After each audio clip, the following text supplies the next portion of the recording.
오늘도 우리에게 새 생명을 주시고 새 호흡을 주시고 하루의 첫날을 주의 전을 찾아 하나님께 예배드리며 또 각자의 처소에서 하나님께 예배드리며 찬양하며 기도로 나갈 수 있도록 우리를 깨워주시고 인도해 주신 하나님을 찬양합니다. 이른 새벽에 드리는 찬양을 기쁘게 받으신 줄로 믿습니다. 하나님, 우리가 드리는 예배를 기쁘게 받으시는 줄로 믿습니다. 하나님, 우리가 드리는 기도를 기쁘게 받으시는 줄로 믿습니다. 하나님 아버지, 이 시간 주의 말씀을 또 나누며 또 주 앞에 기도할 때 하늘 보좌가 움직이는 능력 있는 기도가 되게 하시고 우리 삶 가운데 하나님의 놀라운 능력의 손이 들려지는 그러한 귀한 시간 되게 하여 주시옵소서. 오늘도 부족한 자를 단에 세우시고 주의 말씀을 수종들게 하셨습니다. 주님, 이 시간 성령으로 우리 모두를 감동하여 주시옵소서. 전하는 자나 듣는 자나 성령의 진리의 성령에 사로잡히게 하시고 또 하나님 말씀을 선포하고 하나님 말씀으로 들려지는 그 은혜가 우리 예배당과 또 각 가정 처소마다 임하게 하여 주시옵소서. 감사드리며 예수님의 존귀하신 이름으로 기도했습니다. 아멘. 아멘. 오늘도 새날을 열어주신 우리 하나님을 찬양합니다. 2020년 다니엘 특별 새벽 기도회에 이렇게 참석해 주신 우리 모든 성도님들 진심으로 사랑하고 또 환영하고 축복합니다. 예배 드리시는 바로 그곳, 기도하시는 그곳이 바로 하나님께서 함께 하시는 성소입니다. 또 우리 예배당에서 이른 새벽 헌신하시는 우리 귀한 지체들 진심으로 감사하고 함께 기도해 주시는 분들 진심으로 감사드립니다. 우리는 계속해서 그리스도를 닮아라는 주제로 예수님을 말씀 가운데 바라보고 또 예수님의 삶을 묵상하고 또 예수님을 따라가는 그러한 새벽 여정을 함께 하고 있습니다. 짧은 기간 동안이지만 이 기간에 주님께서 보여주셨던 그 삶과 또 가르쳐 주셨던 그 교훈들을 생각하면서 우리 자신들을 돌아보고 또 예수님의 삶을 묵상하고 닮아가고 또 예수님의 발자취를 따라가는 우리의 모든 삶의 결단이 있고 또 그 결단으로 말미암아 우리의 삶 가운데 예수 찬양, 예수 부흥의 놀라운 역사가 우리 교회 가운데 예수 찬양, 예수 부흥의 놀라운 역사가 일어나기를 축원합니다. 그렇게 될 줄로 믿습니다. 아멘. 보통 특세가 있으면 특세가 있기 오래전부터 이렇게 말씀을 이렇게 구상을 해서 본문을 보통 잡아 놓습니다. 그런데 이번 같은 경우는 본문을 2주 동안의 본문을 잡아 놓지 않고 하루하루 주시는 말씀을 따라 이렇게 이제 진행하고 있는데요. 그래서 지난번에 예수님의 제자 훈련 이것 사실은 하루로 생각하고 이렇게 했었는데 하다 보니까 3일이 됐습니다. 아마 그 부분에서 주님께서 저와 우리 공동체에 하실 말씀이 많으셨다라고 믿고 그렇게 순종하며 따라간 것입니다. 오늘 본문도 사실은 어제 아침에 본문을 이제 정하고 묵상을 하고 집에 돌아갔는데요. 어제 밤에 기도하는데 본문이 바뀌었습니다. 그래서 밤에 새롭게 이렇게 준비한 말씀이에요.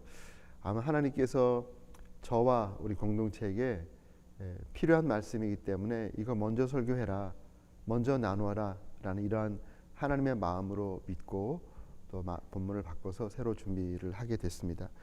그 본문이 오늘 함께 읽으신 본문의 말씀입니다. 누가복음인데요. 누가복음 22장 39절에서 46절입니다. 누가복음 22장 39절에서 46절입니다. 제가 봉독해 올리겠습니다. 예수께서 나가사 습관을 따라 감람산에 가심에 제자들도 따라갔더니 그곳에 이르러 그들에게 이르시되 유혹에 빠지지 않게 기도하라 하시고 그들을 떠나 돌 던질 만큼 가서 무릎을 꿇고 기도하여 이르시되 아버지여, 만일 아버지의 뜻이거든 이 잔을 내게서 옮기시옵소서. 그러나 내 원대로 마시옵고 아버지의 원대로 되기를 원하나이다 하시니 천사가 하늘로부터 예수께 나타나 힘을 더하더라. 예수께서 힘쓰고 애써 더욱 간절히 기도하시니 땀이 땅에 떨어지는 핏방울같이 되더라. 기도 후에 일어나 제자들에게 가서 슬픔으로 인하여 잠든 것을 보시고 이르시되 어찌하여 자느냐 시험에 들지 않게 일어나 기도하라 하시니라. 아멘. 오늘 본문의 말씀을 묵상하면서 제가 생각했던 주님의 마음은 우리가 기도하는 주님의 모습을 묵상하고 기도하는 사람, 기도하는 공동체가 되기를 원하는구나 라고 하는 그런 생각을 어젯밤에 많이 하게 됐습니다. 저 자신부터 더 열심히 기도해야 되겠구나 하는 생각을 했습니다. 성경에 보면 우리 예수님은 항상 기도하는 그러한 삶을 사셨습니다. 그리고 특별히 중요한 순간에는 특별한 기도를 하셨습니다. 비상기도를 하셨습니다. 오늘 본문에서도 이렇게 시작하죠. 예수께서 나가사 습관을 따라. 예수님의 기도는 습관을 따라하는 삶의 한 패턴이었고 기도의 삶을 사셨고 또 그분의 삶이 기도였습니다. 성경에 보면 이제 그러한 그 예를 우리가 많이 볼 수 있는데요. 예수님께서 공생애를 시작하시는 그 중요한 순간에 침례를 받으셨잖아요. 침례를 받으실 때 성경에 보면 기도하셨다라고 이렇게 말씀하고 있습니다. 오늘 누가복음 3장 21절 22절에 보면 이렇게 말씀합니다. 예수도 침례를 받으시고 기도하실 때에 예수도 침례를 받으시고 보통 침례 받고 그냥 나올 수 있잖아요. 근데 침례를 받으신 후에 그 자리에서 기도를 하셨다는 것입니다.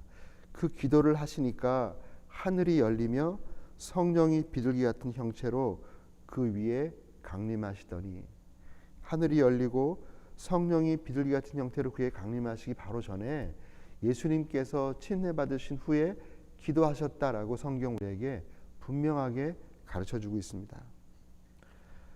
또 그 이후에 공성회를 구체적으로 시작하시기 전에 주님께서 광야에서 40일을 금식으로 기도하셨습니다. 이거야말로 비상기도죠. 비상기도. 목숨을 내어놓는 기도입니다. 많은 목사님이 사역을 시작하시기 전에 40일 금식 기도를 하시죠. 이 40일 금식 기도는 다른 사람이 하니까 나도 한번 해봐야 되겠다. 이런 식으로 흉내낼 수도 없는 것입니다.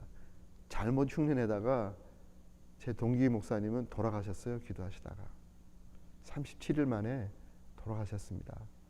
제가 얼마나 가슴이 아팠는지 모릅니다.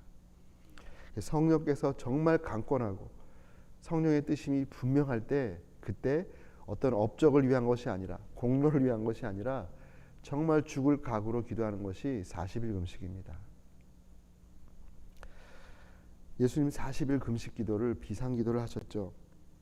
또 제자를 세우는 것 얼마나 중요한 일입니까? 이 제자를 세우는 중요한 일을 앞두고 예수님은 철야 기도를 하셨습니다. 밤이 맞도록 기도했다고 누가복음 6장에 말씀하고 있죠. 12절 13절에 보면 이때에 예수께서 기도하러 산으로 가사 밤이 새도록 하나님께 기도하시고 밤이 새도록 하나님께 기도했다. 옛날 성경에 보면 밤이 맞도록 이렇게 표현되어 있는데요. 밤이 새도록 기도하시고 밝음에 성경에는 그대로입니다. 밝음에 밤새도록 기도하셨다는 것이죠. 해가 뜰 때까지 기도하셨다는 것입니다. 밝음에 그 제자들을 부르사 그 중에 12를 택하시고 사도라 칭하셨으니 12명의 사도를 세우는 이 중요한 일 가운데 우리 주님은 밤새도록 기도하시고 그리고 12명을 세우신 것입니다. 또 예수님께 사역을 시작하시는 매일매일의 삶 가운데 예수님의 공생애가 얼마나 바쁘셨습니까? 그 밤늦게까지 여러 어려움 당한 사람들을 고쳐주시고 가르쳐주시고 하는 이런 피곤한 여정 가운데서도 이른 새벽에 꼭 하시는 것이 있었습니다. 그것이 바로 새벽 기도입니다. 우리가 오늘 지금 드리고 있는 이 새벽 기도를 주님께서 하신 거예요. 어떤 분이 그러시더라고요. 제가 이렇게 보니까 나도 목회를 할 수 있을 것 같다고. 제가 직접 들은 얘기예요. 제 대학교 동기가 우리 전에 그 목회했던 교회에 있었는데 그 친구가 좀 편하니까 이제 저한테 그래. 나 자기도 목회를 할 수 있을 것 같아요. 그런데 자기가 목회를 못하는 이유가 있대요. 새벽 기도회를 못하겠대요. 새벽 기도 때문에 자기를 목회를 못하겠다고 그런 얘기를 하더라고요. 예수님께서 그러면서 이제 그 친구 한 얘기는 아니지만 왜 미국에는 새벽 기도가 없는데 왜 한국에 새벽 기도를 만들어 가지고 이렇게 목사들 힘들게 하고 성도들 힘들게 하는지 모르겠다고. 한국의 새벽 기도가 그 우리 초창기에 어느 분이 시작하신 거라고. 근데 사실은 예수님이 하신 거예요. 예수님이 본을 보여주신 것입니다.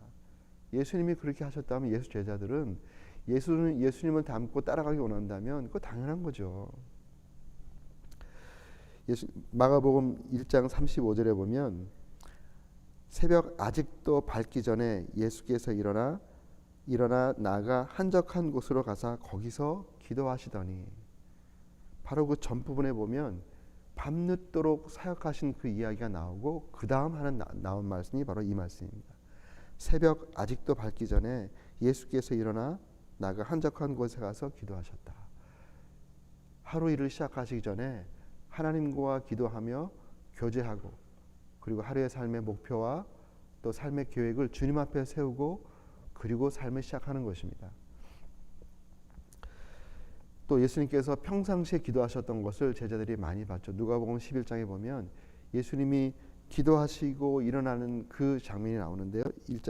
11장 1절에 보면 예수께서 한적한 곳에서 기도하시고 마치심에, 이 시점이 언제인지는 정확히 기록하고 있지 않지만 아마 하루의 중간쯤이 아니었을까 이런 생각을 해봅니다. 예수께서 한 곳에서 기도하시고 마치심에 제자 중 하나가 여짜오되 주여 요한이 자기 제자들에게 기도를 가르친 것과 같이 우리에게도 기도를 가르쳐 주옵소서. 이렇게 기도로 먼저 기도의 모범을 보이니까 기도를 가르치기 전에 기도로 먼저 모범을 보이니까 제자들 마음에 기도에 대한 갈망이 생기는 것입니다. 그 준비된 마음에 기도에 대해서 가르친 것이죠. 그러면서 가르친 것이 무엇을 기도할 것인지, 어떻게 기도할 것인지, 기도응답의 가장 중요한 것이 무엇인지, 이것을 누가복음 11장에서 세 교훈을 한 자리에서 가르쳐 주십니다. 그리고 예수님께서 사역을 다 마치시고 이제 제자들과 헤어지기 바로 전에 마지막 만찬을 하시잖아요. 마지막 만찬을 하실 때 제자들의 발을 닦아 주십니다. 그리고 만찬을 하신 이후에 마지막 유언적인 설교를 하십니다. 그것이 요한복음 13장, 14장, 13, 14, 15, 16장까지 기록이 되어 있습니다. 그리고 17장이 어떤 내용인가요? 예수님의 대제사장의 기도입니다. 마지막도 기도로 마치는 거잖아요. 제자들에게 마지막 유언적인 설교를 하신 다음에 제자들 보는 앞에서 제자들과 함께 하나님께 간절한 기도를 드리는 것이 바로 예수님의 모습이었습니다. 이렇게 본다 그러면 예수님의 삶은 기도의 삶이었고 또 기도가 예수님의 삶이었습니다. 그리고 이제 이 처절한 십자가를 져야 되는 바로 이 처절한 순간에 또 주님은 습관을 따라서 기도하던 장소에 갔습니다.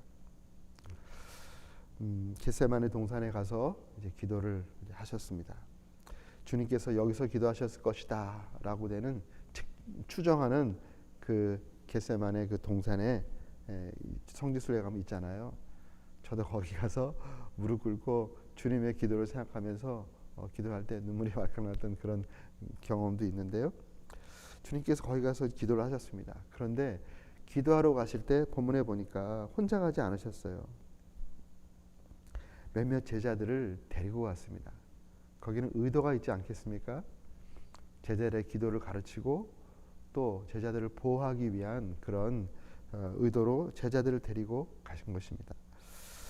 저는 이제 이 말씀, 우리 예수님의 삶을, 기도의 삶을 이렇게 좀 전체적으로 쭉 보면서 다시 한번 우리 마음 가운데 내가 예수님을 바라보고 예수님의 제자로 예수님의 삶을 닮아가고 예수님의 발자취를 따라가기를 원한다면 내 삶 가운데 정말 필요한 것은 기도구나 라는 것을 우리 모두가 이 아침에 다시 한번 도전받을 수 있기를 간절히 기원합니다. 교회가 공동체적으로 예수님을 따라가는 그런 공동체가 되는 가장 중요한 그 모습은 기도하는 교회의 모습입니다. 교회가 여러 어려움에 휩싸이고 또 사명을 잘 감당하지 못하고 있는 교회들의 공통적인 특징이 있어요. 기도가 말라버린 교회입니다. 기도가 말라버린 교회는 당연히 어려움을 당할 수밖에 없는 것입니다. 그 이유를 이제 여기서 우리가 알 수 있는데요. 우리가 기도를 주님께서 제자들을 기도할 때 데리고 가시고 제자들 앞에서 기도하시고 또 기도하는 모습을 보고 제자들에게 교훈하신 그런 교훈들이 많이 있는데 오늘 본문의 말씀을 중심으로 해서 우리가 왜 기도를 해야 되는가? 예수님이 왜 그렇게 우리에게 기도를 가르치시길 원하셨나? 마지막 처절한 기도의 순간까지 제자들을 데리고 가서 기도를 가르치기를 원하셨나라는 그 이유를 한 세 가지 정도로 생각해 보겠습니다. 그 첫 번째는 주님께서 이렇게 말씀하십니다. 40절에 그곳에 이르러 그들에게 이르시되, 제자들에게 기도하러 제자들 데려가서 제자들에게 말씀하실 때 뭐라고 말씀하시냐면 유혹에 빠지지 않게 기도하라. 시험에 들지 않게 기도하라는 말씀이죠. 그 말씀을 한 번 더 하십니다. 46절 말씀에 어찌하여 자느냐 시험에 들지 않게 일어나 기도하라 이렇게 말씀하고 계신 것입니다. 이거 달리 말씀하면 기도하지 않으면 시험에 든다 이 말씀입니다. 우리가 왜 기도를 해야 됩니까? 사단의 유혹을 우리가 이기고 시험에 넘어지지 않도록, 시험에 들지 않도록 승리하는 삶을 살기 위해서 기도를 해야 하는 것입니다. 우리 예수님은 이 중요한 순간에 이제 기도를 하셨죠. 이 십자가를 져야 하는 우리 육을 입은 인간으로서 가장 힘든 그 처벌이 십자가의 처벌입니다. 육체가 당할 수 있는 모든 고통을 다 당하고 죽게 하는 것이 십자가형입니다. 로마 시대에 십자가란 말만 들어도 사람들이 오금을 조려 했다고 합니다. 우린 지금 십자가가 무슨 장식이 돼버렸죠. 여기 십자가가 있는데 우린 그런 느낌이 없잖아요. 당시에 십자가 하면 사람들이 치를 떠는 그러한 형틀이었습니다. 그래서 로마 시민들에게는 한 번도 십자가형을 내린 적이 없습니다. 그런 것이 바로 십자가입니다. 그런데 그 십자가를 져야 되는 그러한 상황 가운데 주님 마음이 얼마나 힘드셨겠어요. 마가복음에 보면 이렇게 말씀하십니다. 내 마음이 심히 고민하여 죽게 되었다. 내 마음이 심히 고민하여 죽게 되었다. 이게 주님의 솔직한 표현입니다. 100% 인간이셨던, 하나님이셨지만 100% 인간이셨던 예수님께서 십자가를 지시기 바로 전에 솔직하게 느껴지는 그러한 마음입니다. 그러한 마음 가운데 사단이 얼마나 많은 시험을 했겠습니까? 꼭 십자가를 져야만 하느냐? 네가 꼭 십자가를 져야만 인류 구원을 하는 것이냐? 너가 참 하나님이면 그 방법이 아니고도 얼마나 다른 방법이 있을 텐데 꼭 십자가를 져야만 하느냐? 얼마나 많은 시험이 있었겠습니까? 그런데 주님은 그 시험이 있는 것을 알기 때문에 기도하시면서 처절하게 히브리서에서 말씀하는 것처럼 처절한 눈물과 외침으로 십자가 앞에서 기도하신 것입니다. 그렇기 때문에 제자들에게 이런 말씀을 하시는 것입니다. 시험에 들지 않도록 기도하라.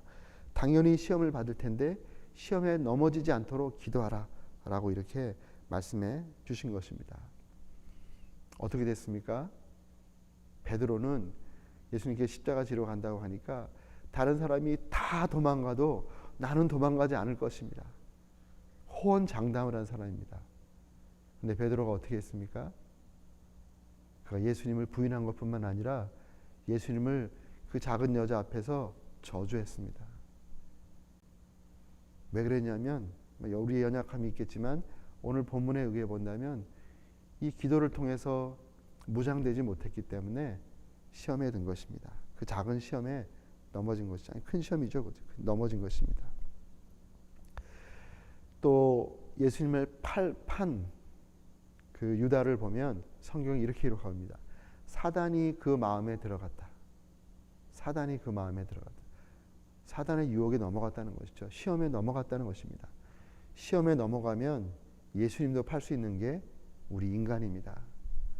아무리 예수님 좋다고 쫓아다니고 헌신한다고 해도 시험에 넘어가면 예수님도 팔아먹는 게 우리 죄된 인간이고 교회도 팔아먹는 게 죄된 인간입니다. 그렇기 때문에 우리가 기도하고 깨어있지 않으면 언제든지 넘어질 수 있는 것입니다.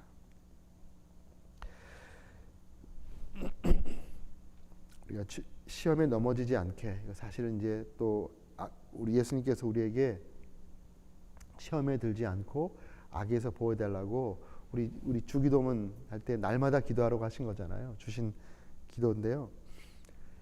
우리가 죄를 짓게 되고 시험에 넘어지고 죄를 짓게 되는 것은 공동작품이에요. 공동작품. 그게 무슨 말씀이냐면 이 죄는 사단의 시험이 있고 그 다음에 우리의 결정이 있을 때 죄가 이루어지는 것입니다. 처음에 죄를 지었던 이 에덴 동산에 가보면 사단이 유혹을 하잖아요. 사단이 유혹을 했을 때 하와가 따먹기로 마음으로 결정을 했기 때문에 죄가 된 것입니다. 하와가 남편에게 하와가 아담에게 권했을 때 그것도 유혹이죠. 그랬을 때 아담이 따먹기로 결정했기 때문에 그의 손이 움직였고 따서 먹은 겁니다. 그래서 죄는 공동작품이에요. 사단의 시험과 우리의 결정. 그래서 유혹에 들지 않도록 이 헬라어 원어를 보면 능동태로 되어 있습니다. 수동태로 죄가 지어진 것이 아니라 내가 죄를 짓는 거예요. 내가 유혹에 넘어가는 겁니다. 그래서 무슨 죄를 지었을 때 다른 변명거리가 없는 것입니다. 책임이 우리에게 있는 것이죠. 사단의 유혹이 있고 결과적으로 우리가 결정했기 때문에 죄를 지은 것입니다. 그런데 우리가 죄를 짓지 않도록 결정할 수 있는 그 중요한 것이 기도예요. 기도. 사단은 끊임없이 우리를 유혹합니다. 우는 사자같이 믿는 자를 넘어뜨리기 위해서 끊임없이 우리를 유혹하고 있어요. 그런데 모든 사람이 죄를 짓는 것은 아니잖아요. 우리가 항상 죄를 짓는 것은 아니잖아요. 끊임없는 유혹이 있지만 때로 우리가 그것을 거절하고 죄를 짓지 않는 경우도 있죠. 그런데 많은 경우에 그 유혹을 받을 때 육신의 정욕, 안목의 정욕, 이생의 자랑이라고 하는 이러한 유혹을 받을 때 우리가 결정해서 죄를 짓는 것이 얼마나 많은지 모르겠습니다. 그런데 그럴 때 우리에게 기도의 습관이 있다면 정말 중요한 순간에 유혹받는 그 순간에 하나님 내가 어떻게 할까요? 라고 물어볼 수 있는 기도가 습관적으로 되어 있는 사람이라면 아마 그 유혹을 넉넉히 이길 수 있을 것입니다. 그래서 우리 신앙의 선배들은 숨기도를 했어요. 숨기도. 우리가 날마다 숨 쉬는 것처럼 숨기도를 했습니다. 그것이 중요한 경건의 훈련이었어요. 숨기도를 하니까 장문의 기도를 못 하잖아요. 한 간단한 기도를 합니다. Have mercy on me. 주여 나를 긍휼히 여겨 주시옵소서. 긍휼히 여겨 주시옵소서. 주여 나를 긍휼히 여겨 주시옵소서. 이게 숨기도의 내용입니다. 그래서 영적으로 살아있을 때 매 순간순간 쓸데없는 생각하지 않고 그냥 비어있을 때 Have mercy on me. 주님 저는 주님의 긍휼이 필요한 사람입니다. Have mercy on me. 항상 이렇게 숨 쉬듯 기도할 수 있는 우리 모두가 되기를 바랍니다. 그러면 우리 삶 가운데 끊임없이 다가오는 유혹과 이러한 시험들을 넉넉히 이기게 될 줄로 믿습니다. 또 특별히 중요한 결정을 할 때 꼭 기도하시기 바랍니다. 예수님처럼 중요한 결정이 중요하면 중요할수록 더욱더 기도하는 우리가 되기를 바랍니다. 저는 개인적으로 삶의 원칙이 있어요. 여러 가지 원칙이 있지만 중요한 원칙 중에 하나가 중요한 결정일수록 성령 충만할 때 한다, 이겁니다. 중요한 결정을 돌발적으로 기분으로 마음이 상해서 누가 공격하니까 그에 대해서 마음이 상해가지고 중요한 얘기를 해버리는 것은 나중에 꼭 후회를 하게 됩니다. 하나님의 뜻 밖에서 내 생각으로 내 육정으로 말할 때가 많아요. 그렇기 때문에 어떤 중요한 얘기, 중요한 결정, 중요한 발언은 성령 충만할 때 하는 것이에요. 어떤 회의에서도 내가 성령 충만하지 않다 그러면 아예 입을 다물어 버리는 것입니다. 그게 지혜로운 영적인 사람이 취하는 태도입니다. 왜냐하면 본인도 시험에 들고 다른 사람도 시험에 들게 할 수 있는 가능성이 우리 모두에게 있기 때문에 그렇습니다. 사실 시간이 짧네요. 더 드릴 말씀이 많은데 지금 3포인트를 해야 되는데 벌써 이제 시간이 이렇게 많이 가버렸어요. 이런 경우에 내일 하면 되는 거죠. 예, 예수님의 기도 이어서 내일 더 하도록 하겠습니다. 이제 우리가 이 한 포인트만 가지고 주님, 항상 우리가 시험에 노출되어 있는 이러한 삶이고 우리의 이 땅에서의 삶이 우리 육적인 삶인 것 같지만 사실은 눈에 보이지 않는 영적 전쟁을 살고 있습니다. 통치자들과 권세자들과 이 세상의 주관자들, 하늘에 있는 악한 영들과의 싸움이 우리의 삶이에요. 믿음의 사람들의 삶입니다. 그러기 위해서 성경에서는 끊임없이 기도를 강조하죠. 전신갑주를 입고 그리고 마지막에는 성령 안에서 무시로 기도하라.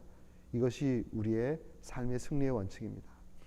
제가 함께 기도하기를 우리 말씀 기도를 먼저 하시겠는데요. 하나님, 제가 제 삶의 습관 가운데 기도의 습관이 잘 생길 수 있도록 제 삶이 기도가 될 수 있도록 하나님 은혜를 베풀어 주세요. 기도의 영을 부어주시고 간구의 영을 부어주시고 무시로 성령 안에서 기도하는 저의 삶이 되게 하셔서 사단의 그 어떠한 시험에도 내 삶의 어떠한 연약함에도 넘어지지 않고 승리하는 제가 될 수 있도록 도와주세요. 또 우리 교회가 그런 교회가 될 수 있도록 기도가 마르지 않고 또 기도가 계속 이어지는 기도의 은혜가 넘치는 기도 소리가 끊이지 않는 우리 교회가 될 수 있도록 하나님 은혜를 베풀어 주세요. 우리 말씀을 놓고 같이 한번 기도하겠습니다. 기도하십니다. 자비로우신 아버지 하나님, 감사합니다. 오늘